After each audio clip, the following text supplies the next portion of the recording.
ítalska boltan og ég með einn selfising, Stefán Orlandi, heill og sæll, höfðingi. Það var til blessaður. Hvernig eru, kannski svona áður en við förum aðeins að tala ítalsku deildina, hvað gera, svona ítalir eins og þú á jólunum? Það nú bara þetta hefðbundna held ég. Já. Eitthvað hanga heima og með fjölskyldinu og borða góða mat og hita ættingu og svo leiðis. Eru þið ekki, þeir eru miklu matsmenn, eða ekki, frá Ítalíu? Jú. Það er náttúrulega mikil matar hér á Ítalíu og svo leiðis. Maður reynir nú að fara í þetta klassíska hérna. Ég reyndar að fæ mér alltaf hérna humar og kalkún, Óli. Já, ok. Það er svo hérna búið að skapa sína eigin hefðir. Já, nákvæmlega. Herðu, en Serie A, byrjum kannski bara árið 2016 eins og hún búin að vera, bara seinasta tímabil, var það eitthvað spennandi tímabil? Já, ég er svona framan af. En sýnist þetta tímabil ætla enda með svipa. Það er svona okkur lið sem að haldi Juventus svona kannski eitthvað fram á áramótum og svo eins og núna Juventus varnir að bara sína það að þeir eru bara aðeins betri heldur en hinliðin. Já. Þeir eru náttúrulega með gott 7 stiga forskot á toppnum og var að sennilega sáttu með það í jólafríi. Já. Hvernig er hérna svona, þú ert sjálfur Rómamaður eða ekki, þú varst búin að gefa það einhvern tímann, það eru svolítið langt síðan ég tók viðtal við þig. Já. Og það lið er alltaf við svona eldast við Juventus eða þetta er alltaf svona eitthvað klus og eftir Juventus þarna frá alveg öðru niður í 7. sæti þessu í þessari deild. Þetta er nú alltaf það er Juventus. Þau eru náttúrulega svona aðaliðið og svo Róma líka og þeir eru svona líklegasti til þess að ég veit að sængur náttúrulega Napoli fyrir endur öðru sæti. En nú sýnst mér að Napoli, þeir náttúrulega mistu sína aðal markaskora og fórum hitt til Juventus, það var ekki til að hlutina hérna þægilega og nú ekki svona til þess að jafna til þennan út en jú, það er svo sem getur allt gerst í þessu en það sem ánulegt að sjá kannski það er fyrir Mílan, þeir verðist alltaf að koma að stimpla sér svolítið inn núna svona hlut á þessu topp 4-5 liðum. Já. Ég mynd sem þeir klikka á í fyrra. Og það er líka skemmtilega við að þeir eru að byggja upp svona bara ungt og skemmtilegt lið sem er mest megnis Ítalir ungir. Þannig að það er líka jákvæmt fyrir ítalska landsliði framan af. Já. Nákvæmlega. Þannig að það er gaman að því. Ég held að framtíð sem Björn Jansen mínúta, þeir eftir að vera bara eftir að vaksa sem lið og sennilega eftir að koma ennþá sterkir á næstu tímabil. Já. Þeir eru við maður á ítalska deildi þarf að hafa AC Milan í góða formi. Það þarf að fá það aftur í Evrópukeppnir og svona. Já, nákvæmlega. En ítalska deildin, hvernig er að horfa á hana? Nú er ekkert margir Íslendingar að fylgjast með þessu. Nei, það er nú ekki margir. En það er alltaf einn og einn svona sem að fylgjast kannski með einhverju stórleikjum og svona. Mér er svona aftur fyrir 365, þeir sýndi þetta í fyrra og eru að sýna einhverja 3-4 leiki hverju umfyrir ítalsku deildinni. Þau veist ákveða að gera ekki þetta tímabil, það var kannski svolítið svona svekkjandi en maður leitar annar að leiða til þess að fylgjast með leikjum og svona. En ef maður horfir á þetta frá Evrópuboltanum, er ítalska deildin, er hún ekki eins sterk og var eða hvað er að, eins og ef maður horfir núna meistaradeildina? Hún er kannski, hún náttúrulega ekki það, hún var kannski svona, kannski eins og sem ég segi fyrir 10, 15, 20 ára síðan þá var kannski ítalska deildina svona, það voru kannski tölið sem voru svona svipað bara Barcelona og Real Madrid í Evrópu. Voru bara fyrir bestu liðin og svo er bara breytingar í þessu sviptingar eins og með veðurfar og svo leiðis, þannig að það held aldrei saman færinu. Nei. Mér finnst þetta með enska deildin, enska deildin hefur náttúrulega verið svona á síðustu kannski 10 ári, verið svona öflugasta deildin. En hún veist hún vera að dala svolítið núna. Já. Þetta er svona með úrslitið Evrópuleikjum og svo leiðis. Þannig ég held að þetta sé nú svona, ítalska deildin hún er að koma tilbaka núna. Eftir smá svona kreppu. Það fór illa út í efnahagskreppunni hérna í Evrópu 2008. En ef maður horfir á það er alltaf verið að tala um að Ítali spili bara vörn og ekkert annað. Það er hreint kjaftaði það ekki? Það er gömulumma? Það er gömulumma, já. Það er nú bara þannig þegar ég hafa verið að spila mikið núna í deildinni 3-5-2 eða 3-4-3. Sam og Kort að koma í ensku deildina núna. Gera þar frábæra hluti. Og það eru kannski svona taktísk skipulagðir og við eru bara betri í því. Við eru taktískir aðeins en eins og það er ekkert skorað mikið færri mörk í deildin heldur en til dæmis í ensku deildin eða eitthvað öðru deildin. Nei, maður sér það og ekki heldur verið að fá á sig færri mörk heldur. Nei, þannig að það er bara svona sem ég segi, það er upp og niður. Þetta eins og Catanaccio, fótboltinn eins og var inn í gamla dag, kringum 1990 og kannski svona eitthvað nálgast 2000. Það er löngu dottið upp fyrir. En hvernig stendur á því að leikmenn sem oft koma frá Ítalíu, þeir fara í ensku deildin og þeir eru oft erfitt uppdráttar, veistu af hverju það er?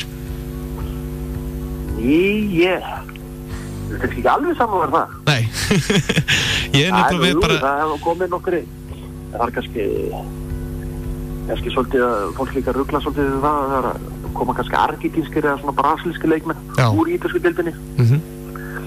Og þeir að fara í ensku, þeir kannski erfiðar eins og svona kallar eins og Di Matteo og Gianfranco Sola og Ravanelli og svona, þeir gerðu nú góða hluti í ensku deildinni.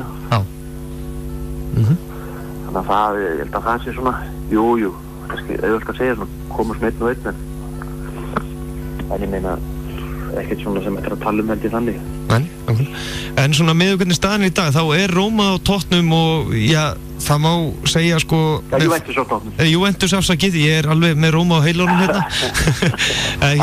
Juventus á toppnum og svo er þetta bara einn stór rulla alveg frá öðru sæti. Já, þetta er mjög þéttu pakki frá öðru niður 5. sætið.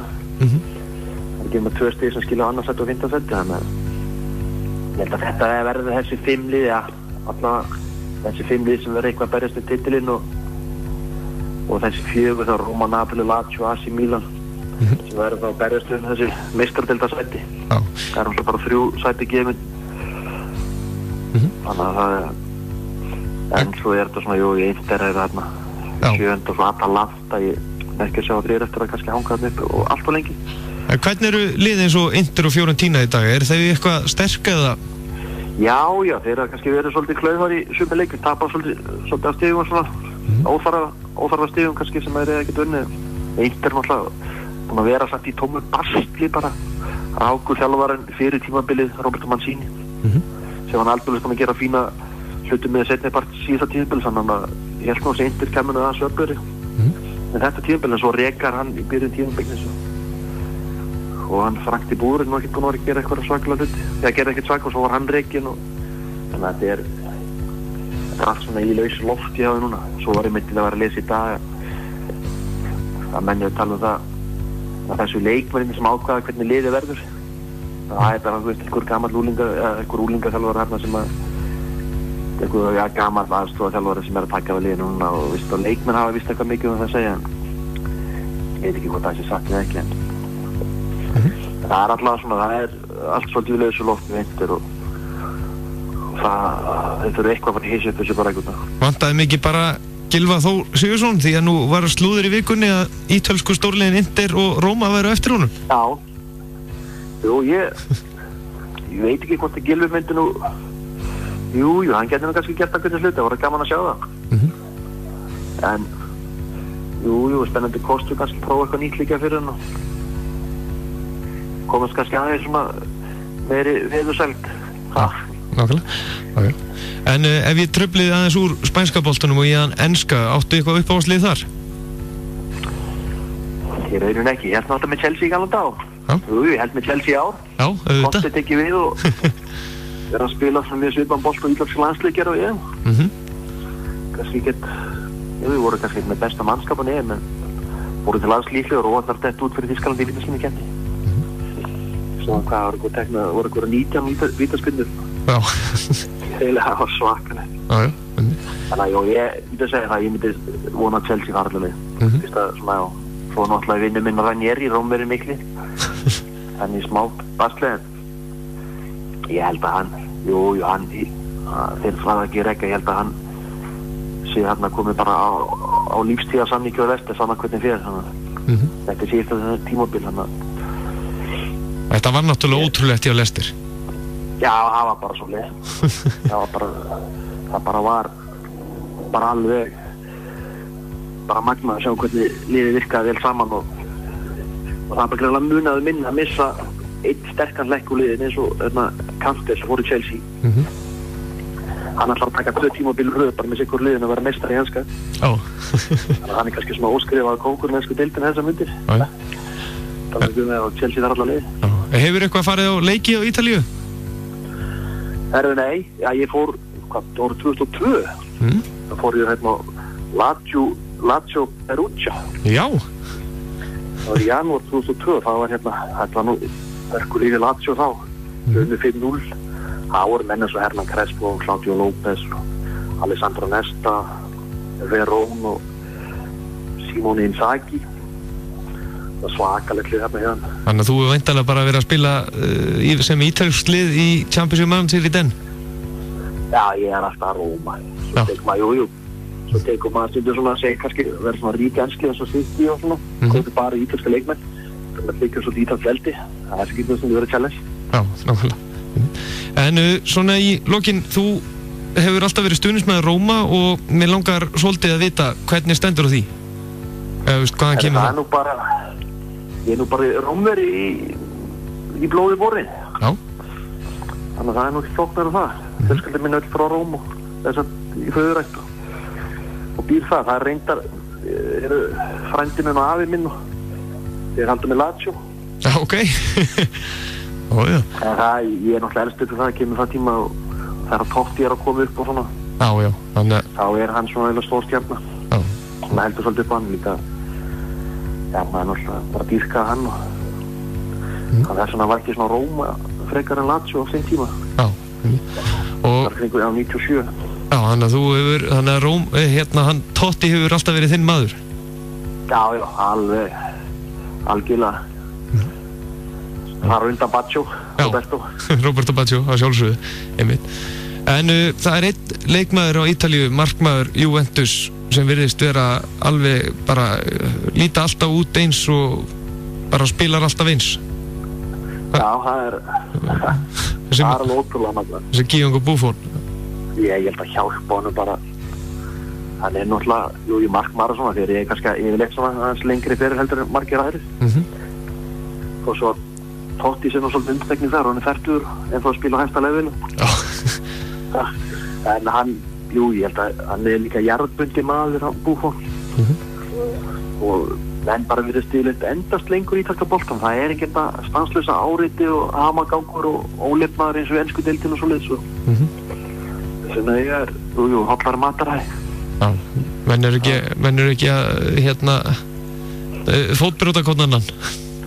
Nei, og líka bara, þegar þó sem menn sé í leik, eftir leiki eins og ensku deildin, þá verðist menn alltaf að fara á fyllir í og eða láta rotta sig heima hjá sér ykkur partí eins og hún gerði nú árið og þetta er bara einhvern veginn öðru sem menning og meiri hamagangur og ég veit ekki, menn hugsa bara betur eins og Ítalíu eru afslappaðir sem að kannski svona allavega utan vallar. Já, en Totti er ekki tættur að skora einu sinni?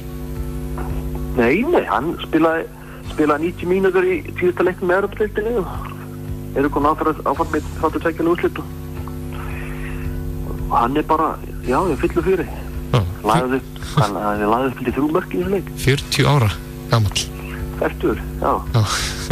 Síni september, hann árið 2000 í 1. janúar, þá var hann á 41. aldursári.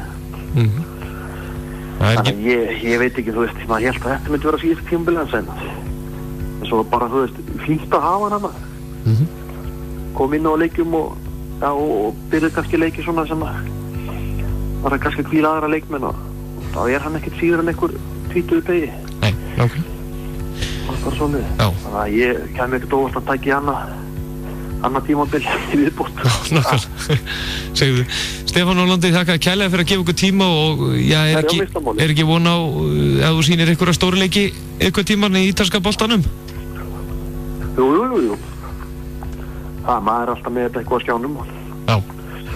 Það var fínt að kæmi hérna okkur pöppa kannski hérna ensku stöðunar. Já. Getið sportið að Sky og svona, þá verður þú veist gaman að kannski að peppa menna að kíkja eins og, veist, á stórleiki eins og, þú veist, AC Milan Juventus og... Já, nákvæmlega. Roma Juventus og svoleiðis og... Svona alvöru fótbolti. Já, það var það alltaf að byrja. Nákvæmlega. Stefán, þakka kærlega fyrir að gefa tíma og gleðilega hátíðir. Já, þakka sömuleiðis og hafa gott hátíðina. Sömuleiðis, blessaður. Bye. Já, sportátturinn, eitt viðtal eftir, það engin annar en Joey Drömer svo kallaði og já, hann var nú heldur betur að slá í gegnum helgina fyrir framan 12.000 áhorundur eða vera útnefna íþróttamann ársins á BBC stöðinni og þar voru Bretar og fleiri sem tóku víkingaklappi með honum og já, það má segja að 12 sé bara búin að skrifa sig í sögu bækurnar eftir sumarið.